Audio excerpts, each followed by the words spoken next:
ज़ख्मों से बचाएं क्या दामन को, ज़ख्मों से बचाएं क्या दामन को, कांटे तो लिबास में सिले हैं। अस्सलाम वालेकुम, मुझे कहते हैं मकबूल जाफ़र। आपको नाराए हक़ में खुशामदीद कहते हैं।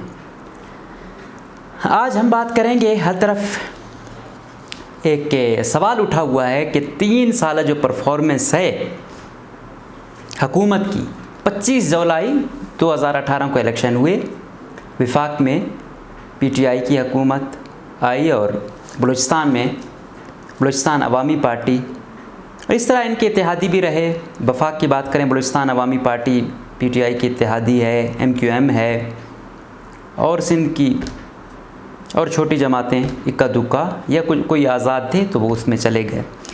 जहाँ पर बलूचिस्तान की बात करें तो बलूचिस्तान अवामी पार्टी जो आई, इसमें आज़ाद लोग शामिल हो गए, इसमें फिर बीएनपी अवामी शामिल हो गई।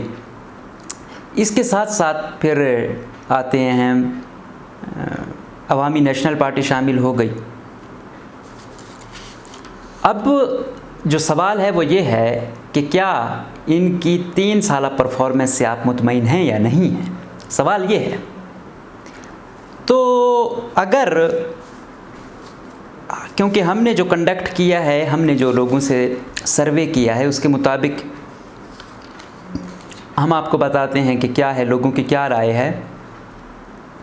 लोग इस हुकूमत से बिल्कुल भी मुतमईन नहीं हैं। बाकी तमाम चीज़ें, सियासी अंसर इनमें कितना है या कितने ये कैपेबल हैं, वो चीज़ें अलग हैं, लेकिन जो वो बताते हैं लॉजिक वो यही है कि जो वज़ीर आला बलूचिस्तान है जाम कमाल साहब, उन्होंने कोई 15 से ज़्यादा मिनिस्ट्रियाँ तो ख़ुद रखी हुई हैं, वो किसी को देने को राज़ी नहीं हैं। इस तरह हम आते हैं बाकियों पर। वज़ीर आला साहब का अपना मिनरल्स पे खसूसी तवज्जो है, अलाटमेंट में इधर उधर, बाकी पीएनडी की किसी को नहीं देते। जो ख़ास मिनिस्ट्रियाँ या बाकी अगर किसी को दी हैं तो फिर इस तरीके से मुख्तलिफ़ तरीके से एक दूसरे को ब्लैकमेल कर रहे हैं। इसकी मिसाल आप बजट में ले लें। अब हालिया जो बजट पेश हुआ है 2021-22 का, इसमें वज़ीर मिनिस्टर जो CNW हैं, फाइनेंस मिनिस्टर और वज़ीर आला बलूचिस्तान का हल्का, आलमोस्ट 70 to 80% स्कीमें तो इनके हल्कों की हैं। क्या है कि पैसा इनसे आता है, स्कीमें इन तीनों के गिर्द, अप्रूवल यही है, तो इन्होंने एक दूसरे को वो करके बाकियों को नज़रअंदाज कर दिया और ख़ुद सब कुछ ले गए। अब आते हैं एक एक मिनिस्टर पर कि उसकी क्या परफॉर्मेंस है और क्या हो रहा है। होता ये है कि मिनिस्टर ख़ुद तो कुछ नहीं कर सकता, उसने आगे अपने एजेंट छोड़े होते हैं। वो ब्यूरोक्रेसी की शक्ल में होते हैं, वो उसके PS की शक्ल में होते हैं, वो उसके रिश्तेदारों की शक्ल में होते हैं। तो हम आते हैं आज एक एक पर। सबसे पहले हम आते हैं जिसके हाथ में है फाइनेंस, ज़हूर बुलेदी साहब। ज़हूर बुलेदी साहब हैं तो बाप पार्टी में, लेकिन इन पर इल्ज़ाम है कि इनके अंदर कूट कूट के तासुब भरा हुआ है। मजाल हो कि कहीं ये फाइनेंस मिनिस्टर हुए भी हैं तो इस मकरान डिवीजन को छोड़ के कोई इक्का दुक्का इनका कोई विज़िट आपने देखा होगा या कोई तवज्जो देखी होगी कि भाई ऐसा नहीं, यहाँ ये चीज़ ज़रूरत है, यहाँ ये है, पूरा फाइनेंस इसके अंडर है, जाकर देखें, फिर आकर इधर डिस्कस करें ये और सेक्रेटरी PND।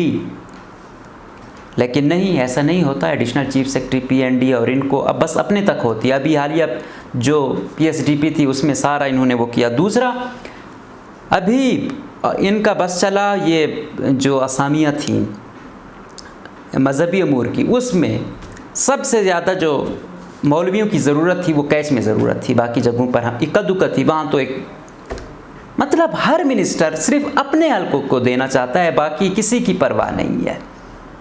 अब हम आते हैं सबसे पहले PND पर।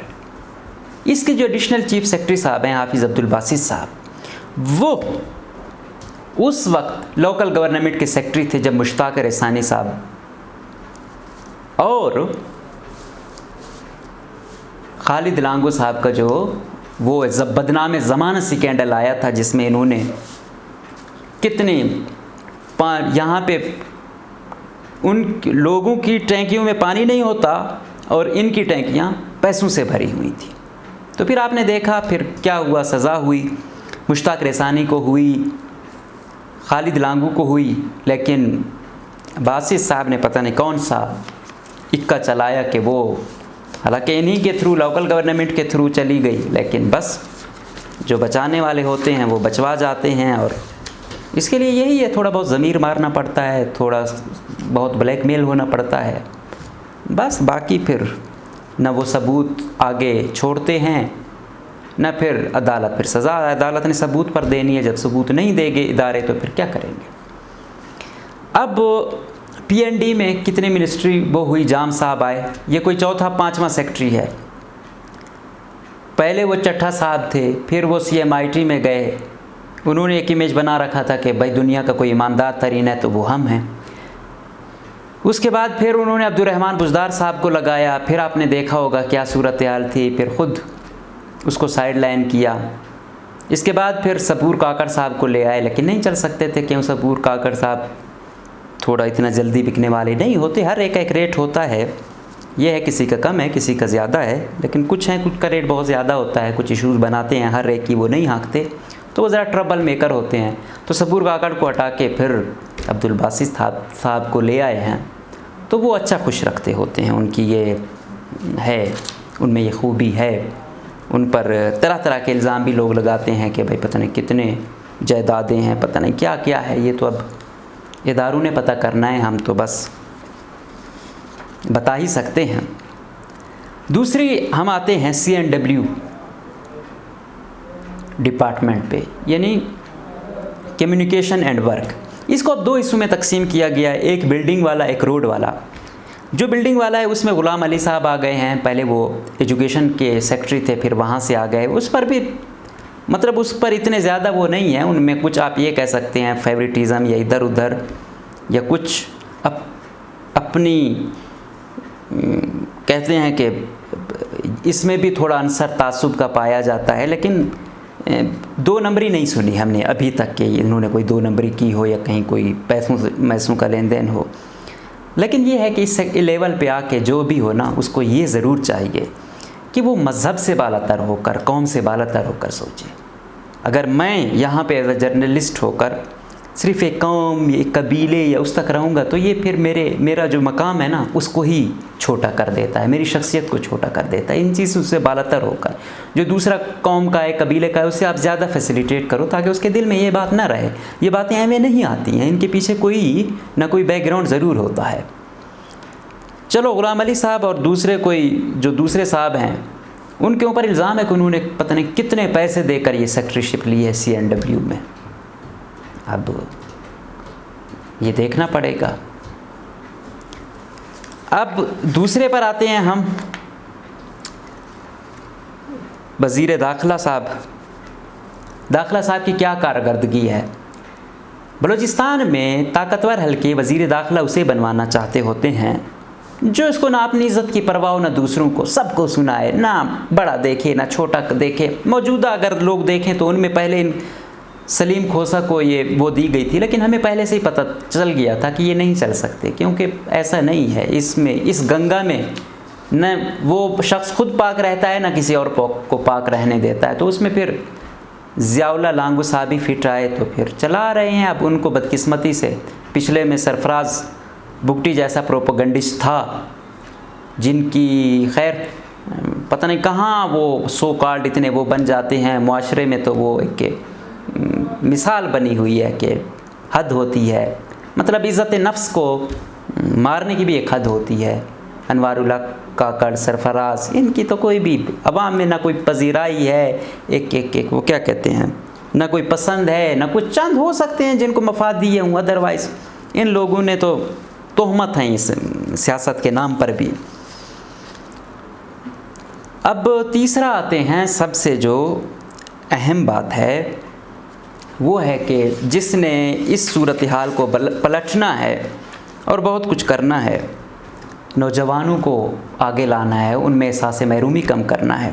खालिक हज़ारा साहब जब आए थे, उन्होंने अपने इब्तदाई दिनों में एक तकरीर की थी कि जो नौकरियां बेचता है वज़ीर, वो अपनी माँ का दूध बेचता है। हमने कहा माशाल्लाह आपको एक कोई इक्का दुक्का ईमानदार आ गया असेंबली में, अब ना नौकरियां बिकेंगी, ना ठेके बिकेंगे, ना कुछ। लेकिन अब जो ख़बरें आ रही हैं और अब जो हम देखते हैं तो माशाल्लाह से फिर पता नहीं हज़ारा साहब ने फिर अगर वो तारीफ़ उस डेफिनेशन पे हम जाएं तो पता नहीं किसका क्या क्या बेच दिया हो। इनका जो डिपार्टमेंट है, ये मिनिस्टर हैं स्पोर्ट्स एंड यूथ अफेयर, फिर टूरिज़म, कल्चर, ये तमाम चीज़ों के मिनिस्टर हैं। इनके स्पोर्ट्स और यूथ अफेयर का मिनिस्टर हैं, सेक्रेटरी हैं इमरान गिचकी साहब। इमरान गिचकी माजी में मफरूर मुलजिम रह चुके हैं। इनके घर से सोना, गैर मुल्की करेंसी, पता नहीं क्या क्या नैब ने निकाला, अभी तक केस चल रहा है। लेकिन हद है, नैब लिख चुका है हुकूमत को इनको साइड लाइन करो, इनको अहम ओहदे न दो, लेकिन फिर अच्छा रेट तो यही देते हैं। अब एक ये है अच्छा रेट दे रहा है, दूसरा इसके पास बजट भी ज़्यादा है, करोड़ों अरबों तक गेम जाती है। दूसरे के पास सिर्फ 20 करोड़ था, असगर हरीफाल के साथ मिनिस्टर ने कुछ ऐसा किया, कोई लेन देन बात नहीं बनी तो उसको साइड लाइन करने की कोशिश की, तबादला किया तो वो कोर्ट गया, कोर्ट ने उसे बहाल किया। और चीफ जस्टिस ने जो रिमार्क्स दिए, अगर मिनिस्टर साहब वो सुन लिया और उन्हें पता तो उन्हें चल गया होगा, लेकिन कहाँ, जब आप हिस्सेदार बनते हो ना, वो एक बड़ा मशहूर वो भी है कि अगर आप चाहते हो कि किरदार अच्छा हो तो फिर मायार बन जाता है, तो किरदार अच्छा ना हो तो फिर मायार भी नहीं बनता। तो पता तो है, लेकिन क्या कहें अब। तो इमरान गिचकी साहब चले हुए हैं, अब इससे आगे जाएंगे इनको और अच्छी वो मिल जाएगी। ये तमाम चीज़ें, मेरा कहने का मकसद ये है कि कहीं भी कोई भी हमें ऐसी चीज़ नहीं मिल रही, कोई एक डिपार्टमेंट भी हमें ऐसा नहीं मिल रहा कि आप वो करें। यहाँ लोगों की क्या सूरत हाल है, अमूर नौजवान यूथ अफेयर में क्या नहीं हो रहा, कैसी कैसे ऑर्गेनाइजेशंस को ये पैसे दे रहे हैं, और बहुत सारी जगह इन्होंने तौहीन अदालत की है। आगे चलकर मैं आपको अगले प्रोग्रामों में एक एक करूंगा, इन्होंने जितना गंद किया हुआ है स्पोर्ट्स वालों ने, यूथ अफेयर वालों ने, वो मैं आपको बताऊंगा। फ़िलहाल हम परफॉर्मेंस ओवरऑल बात कर रहे हैं, तो अहम उनको डिस्कस करते हैं।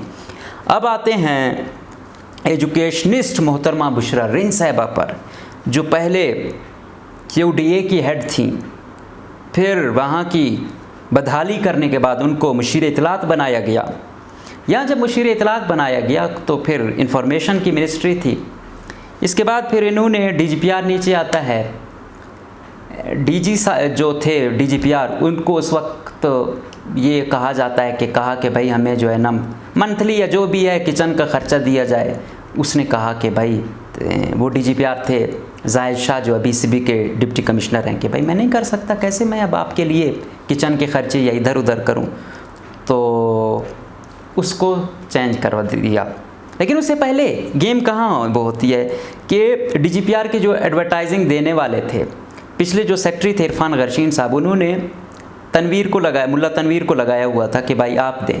28 करोड़ बजट है, उसमें से भी कुछ ना कुछ बच जाता था। जब से बुशरा रिन साहिबा आई हैं तो वो 28 तो लग ही जाता है। गेम 41 लाख, एक साल में 41 लाख भी मिल गया, इलेक्ट्रॉनिक मीडिया का भी गया, उसके बावजूद उनके कर्ज़े अभी तक चल रहे हैं।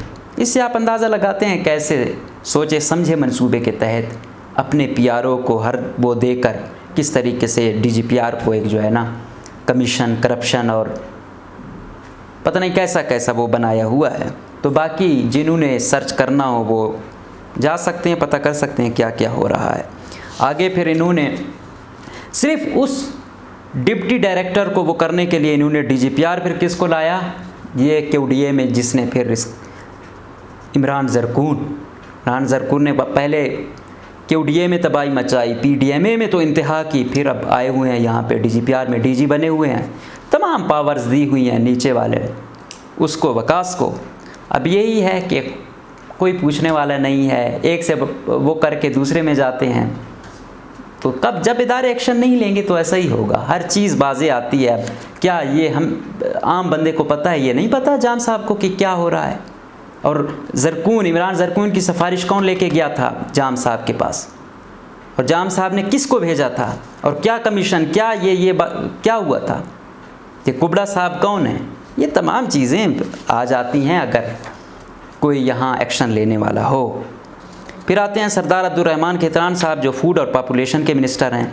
इनके जो सेक्रेटरी हैं वो भी नैबज़दा हैं, नूर अहमद पिरकानी साहब। हालिया जो गंदम का अभी आटे का वो हुआ था सस्ता आटा स्कीम, इसमें एक अंदाजे के मुताबिक इन्होंने 2 अरब रुपए कमाया है। इक्का दुक्का ये इधर ट्रक दिखाते थे और कागज़ों में इन्होंने पता नहीं कितना लिया हुआ था।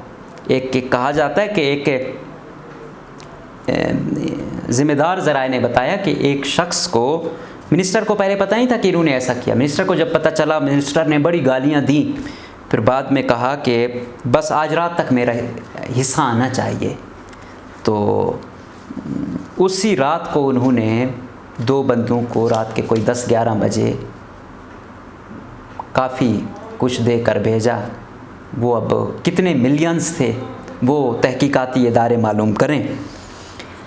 दूसरा आते हैं ज़मरा कचकज़ई साहब पर, जिन्होंने बाचाखानी का लिबादा ओढ़ा हुआ है, मिनिस्टर हैं एग्रीकल्चर के।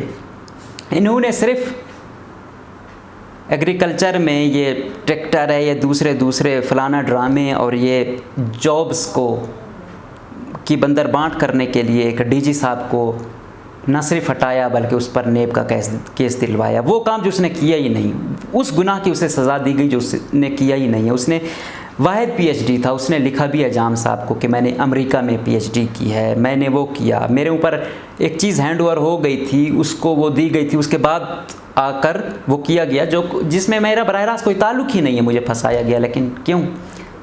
सुना यही है कि उसे बहाल किया जाएगा दोबारा, क्योंकि उसका ही डीजी का हक बनता है। लेकिन जब ये सारे अपने ये धंधे करेंगे पूरे तो बाद में उसे लाएंगे। तो यूँ जो ईमानदार होता है उसे साइड लाइन किया जाता है। उस पर कोई ये सवाल नहीं उठा सकता कि ये बंदा कोई कमीशन लेता था या कुछ ऐसा वो डीजी करता था इसलिए उसको हटाया गया। तो ये थी ज़मरा कचकज़ई साहब की हिसाब किताब। इस तरह फिर आते हैं सरदार मसूद लोनी साहब, जो फॉरेस्ट और वाइल्ड लाइफ की वो हैं, पार्लिमानी सेक्रेटरी हैं, उनको मिला हुआ है।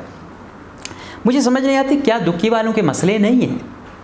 मुझे कभी भी इस असम्बली में ये नज़र नहीं आएगा भाई दुखी क्या ये मसला है, ये मसला है, ये रोड चाहिए, ये सेहत की सहूलत चाहिए। पता नहीं कैसे नुमाइंदे भेजते हैं। इनके पास ये आया फॉरेस्ट में, तो इन्होंने जो अभी ये टीटीएस के थ्रू जो जंगलात की जॉब्स आई हुई थी, जो इनके रेट चले हुए थे, बदनाम ज़माना जिसको एक ठेका कभी नहीं मिला उसको इन्होंने पूरा वो दे दिया। और उसकी फ़ीस कितनी थी? 50-55 रुपये, जानकर बस वो एक दिखाने के लिए कि खाना पूरी एक कानूनी तरीके से 2 नंबरी करने का। तो बाकी तो कुछ हुआ नहीं। वो उस एक में पता चल गया कि ये कितने ईमानदार हैं। तौर उस्मान खेल साहब ने भी कभी लोरलाई के हवाले से कोई बात नहीं की कि भाई हो। इन्होंने जो सेक्रेटरी रखा हुआ है हाफिज़ अब्दुल माजिद साहब, हाफिज़ अब्दुल बासित साहब के भाई हैं। इन पर इल्ज़ाम लगा, इन पर जो केस चला, और शाकिर बलोच तो अभी तक जेल में हैं और ये भी सेक्रेटरी थे उस वक्त हेल्थ के, कि इन्होंने कुत्ते की वैक्सीन बेची है। गज़ब खुदा का, कुत्ते की वैक्सीन जो है ना, वो जो पैसे थे वो खा गए। यार इस गरीब लोगों को पहले तो कुछ ऐसे आप हिफाजत दे नहीं सकते हो। अगर कोई वैक्सीन आती है उसमें भी करप्शन, इससे आप अंदाज़ा लगाओ नाइंसाफ़ी की। अकबर अस्कानी की बात करते हैं, फ़िशरीज़ का महकमा उनके पास है। उन्होंने जिस सेक्रेटरी को साथ लगाया हुआ है शाहिद सलीम कुरैशी को, उस पे तो भाई ऐसे ऐसे इल्ज़ामात हैं कि शायद मैं बोलते बोलते शर्मा जाऊं। लेकिन अभी उस पर एक केस चल रहा था हैरेसमेंट का केस भी चल रहा है, वो सेक्रेटरी भी बना हुआ है। यार कम से कम उतनी ही अरसे तक तो उसे साइड लाइन करो, उतनी अरसे तक तो गिचकी को साइड लाइन करो, उतनी अरसे तक तो नूर पिरकानी को साइड करो। लेकिन कोई नहीं करेगा भाई। नैब ज़दा है, नैब लिख रहा है भाई इनको कोई अहम ओहदा ना दो, लेकिन दिया जा रहा है। कोई नहीं पूछ सकता, कोई एक्शन नहीं लेगा। बस बाद में फिर जब ये चला जाएगा इसके ऊपर वज़ीर आला के ख़िलाफ़, उस वक्त एक्शन लिया जाएगा। भाई उसको जड़ से पकड़ो, तबाही मचाई हुई। अगर इसको गिचकी को आपने इमरान गिचकी को पहले वो किया होता, अच्छी सज़ा दी होती, सस्पेंड किया होता या डिसमिस किया होता तो हिम्मत ना होती। आज ये आके स्पोर्ट्स और उसमें इसने और वो किया हुआ है, जूनियर को जो है ना इसने आला वो दिए हुए हैं। वजह सारी यही है कि एहतिसाब का निज़ाम वो है। और दूसरा, ताकतवर हलकों से ये बना के रखते हैं, उनको ये बेवकूफ़ बनाते हैं, उनको मिसगाइड करते हैं, जिसकी वजह से जब उनकी बैक इनको होती है तो फिर इनको कोई कुछ कहने वाला नहीं होता। तो मेरी तमाम उन ताकतवर हलकों से भी ये गुजारिश है कि खुदारा करप्ट लोगों को ना वो करें, करप्ट लोगों का साथ देना छोड़ दें। ये इस गुनाह ना ये आपका ना करदा गुनाह बन जाता है। ये जो कर रहे हैं इसमें फिर ये शोर दिखाते हैं, ये तस्वीरें आप लोगों के साथ लगा के दिखाते हैं कि भाई हमारी तो इस तक अप्रोच है, इस तक अप्रोच है। तो बाकी जो एक आम बंदा होता है वो डर भी जाता है, वो कहता है, फिर ये भी शो करते हैं कि हम लेते हैं तो ये सबको जाता है, फिर बदनाम होता है आप लोगों का डिपार्टमेंट भी। ये चीज़ें एस्टेब्लिशमेंट को सोचना होंगी। बलूचिस्तान को अगर वो करना है तो किरदार के मालिक, किरदार के जो लोग हो ना, जिनका किरदार हो उनका ही मायार होता है और मायारी लोगों को ही लगाना चाहिए। तो फिर आते हैं PHE और वासा की मिनिस्ट्री।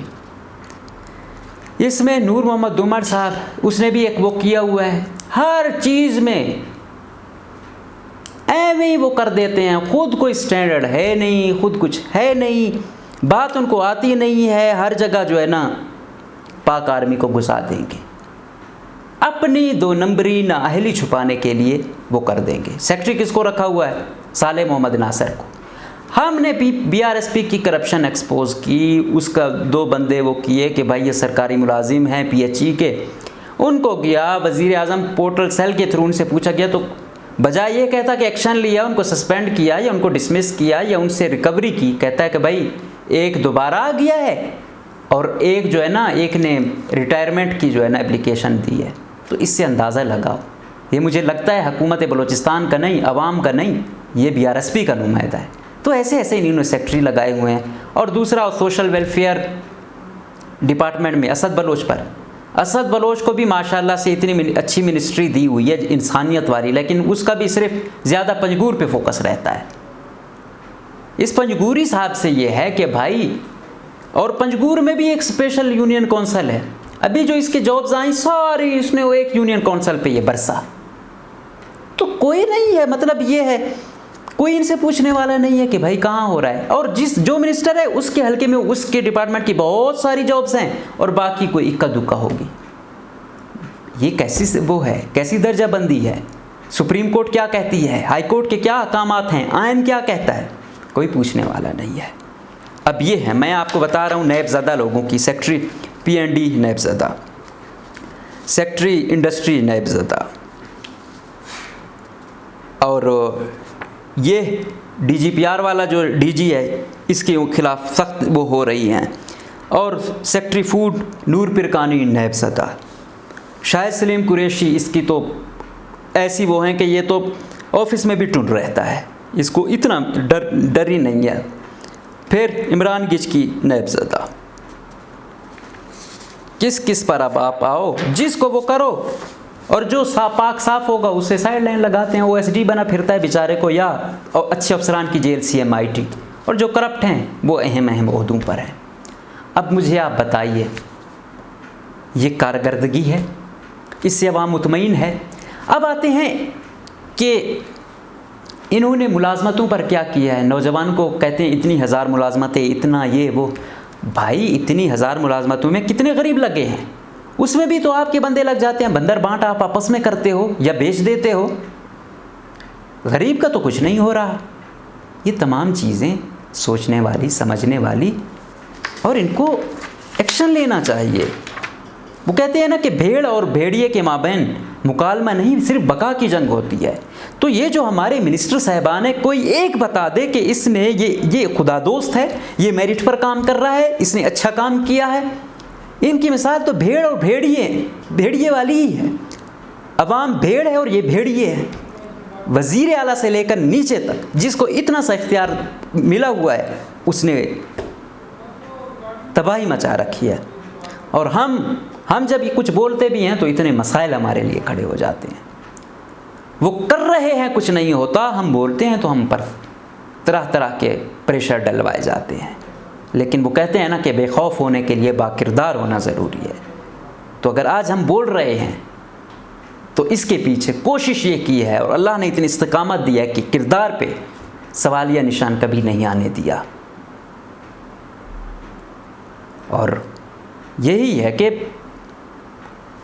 इनको देखना होगा, अवाम देखे क्या हो रहा है। सरकार की सरपरस्ती, रियासत की सरपरस्ती इन ताकतवर लोगों को हमेशा से हासिल रही है। ये नवाब, ये सरदार बेड़ा गर्क कर दिया है इन्होंने इसको। पहले तो जो था अब हमने कहा जमहूरियत होगी, जमहूरियत में कुछ अच्छा सिस्टम आएगा, एक गरीब बंदा आगे आएगा। लेकिन जमहूरियत में भी उन्हीं सरदारों को सरकार की सरपरस्ती हासिल रही है, उनका जुल्म बढ़ गया है। निजी जेलें किस किस की हैं आपको पता है, झलमगसी में क्या हो रहा है, ये जमाली ख़ानदान क्या कर रहे हैं, ये खुजदार में क्या सूरत हाल है। इस तरीके से आप पूरी वो देखें, एक आम बंदा कैसे जी रहा है, उसकी क्या ज़िंदगी है, कोई पता नहीं चलेगा। बाकियों को छोड़ें, क्वेटा के काम देखें, full time corruption, full time हर एक का हिस्सा, हर ठे का 20%, 25%, कहीं बाप 18% ले रहा है, बेटा फिर 8% ले रहा है। ऐसे ऐसे किस्से हैं, ये हर एक को मैं यकीन से कह सकता हूँ कि हर एजेंसी का एक जिस तरह हम कहते हैं JIT बनाई जाए और देखा जाए किस मिनिस्टर का कितना रेट है, तो यकीन जानिए ये 10 दिन से ज़्यादा का काम नहीं है। और अगर फिर भी उनको पता न चले कि किस मिनिस्टर का कितना रेट है और किस से कितना लेता है, तो फिर मुझसे रुजू करें, मैं उनको बताऊंगा कि किसका कितना रेट है, कौन से ठेके पर कितना लिया, कौन इसका फ्रंट मैन है, ये मैं बता दूंगा। बलूचिस्तान वालों की अगर मैं बात करूं तो वो किससे गिला करें, वो कहते हैं ना, किससे मुनसफ़ी चाहें, किससे गिला करें, कौन होगा रहबर हमारा। हम तो हर हवाले से कुछ कह नहीं सकते, दरमियान में हैं। एक की बात करें, इन्होंने वो किया हुआ है, दुमर जैसे लोग, अब दुमर जैसे लोग हुबूल वतनी सिखाएंगे। ये बंदे कल इसको कहीं और से मफाद हो, ये उनके लिए बोलना शुरू कर दे। ये कम अज़ कम एक मुक़द्दस, उसके लिए आपको मुक़द्दस रहना भी पड़ता है। अगर एक कैलिपर वाला इदारा हो तो उसकी अगर कोई बात करे तो कैलिपर वाला बंदा करे तो अच्छा लगता है। ये लोग अपनी करप्शन जान के, ताकि वहाँ ना जाए, ये जान के आर्मी को दरमियान में लाएंगे, FC को दरमियान में लाएंगे, इधर उधर बातें करेंगे ताकि इनकी करप्शन कोई ना पकड़ सके। ये सोचना होगा। ये डाकू लोग ऐसे छुप के जाते हैं, हर एक इदारों की सबको कदर है, दिल से एहतराम है, जिसकी जैसी कुर्बानियाँ हैं, कौन सा बेवकूफ़ नहीं करना चाहेगा। लेकिन ऐसे लोगों से हमें बचना होगा। वो एक शायर ने कहा था ना कि बैठा होगा कहीं झूठों में वो झूठा बनकर, बैठा होगा कहीं झूठों में वो झूठा बनकर, कोई सच्चा भी अगर झूठ के इस दौर में है तो झूठ का दौर है, इसमें ऐसे ही आर्टिफिशियल तरीके से किसी को खुश किया जाता है, किसी को कुछ बनाया जाता है। लेकिन हमें सोचना होगा, हमारे तमाम इदारों को सोचना होगा कि जो मौजूदा वो हैं, इनका कोई कैलिपर नहीं है, इन्होंने तबाही मचाई हुई है, खुलेआम सब कुछ कर रहे हैं। तो इनको पकड़ना होगा, नैब को, ताकतवर हलकों को, इनको लगाम डालना होगी। इन्होंने 3 सालों में कोई ऐसा मेगा प्रोजेक्ट नहीं है। वफाकी हुकूमत ने, वो तो वैसे भी बलूचिस्तान को बस वो सीटों में देखती हैं, 18-19 सीटें टोटल हैं यहाँ की, तो उसमें क्या करेगा। उस हवाले से तो क़यामत तक हम नहीं तरक्की कर सकते। तो मुझे एक शेर याद आ रहा है, उसी से इख्तिताम चाहूँगा। अहमद नदीम कासमी साहब बलूचिस्तान या ऐसे ही किसी इलाके के दौरे पर थे जब उन्होंने ये शेर लिखा था कि ऐ खुदा तेरी फिरदौस पे हक़ मेरा है, ऐ खुदा तेरी फिरदौस पे हक़ मेरा है कि तूने जलाया है दुनिया की दोज़ख में मुझे। तो यहाँ पे माशाल्लाह ऐसे नैबज़दा लोग और ऊपर से ये कमीशन वाले वज़ीर, मुशीर, वज़ीर आला से लेकर नीचे तक तमाम सब कुछ जानते बूझते हुए उनकी मुजरिमाना खामोशी, तो उन्होंने लोगों को इस नहज तक पहुंचाया है कि इसीलिए तो फिर जो पहले भी मैंने शेर पढ़ा कि ज़ख्मों से बचाएं क्या बदन को, कांटे तो लिबास में सिले हैं। जब कांटे लिबास में सिले हों, जब जो चलाने वाले हों निज़ाम वो करप्ट हों, जिन्होंने ठीक करना है, करप्शन रोकनी है, वो ख़ुद हिस्से ले रहे हों, तो फिर निज़ाम तो ऐसे दर पदर होगा, दरहम बरहम होगा, तबाह बर्बाद होगा। फिर वो मुआशरे ऐसे ज़बूहाली का शिकार होंगे जैसा कि हमारे हैं।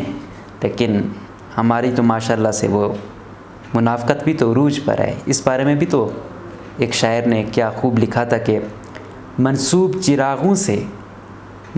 चिरागों से तरफदार हवा के, तुम लोग मुनाफिक हो, मुनाफिक भी बला के। चलता हूँ साहब, अल्लाह हाफ़िज़।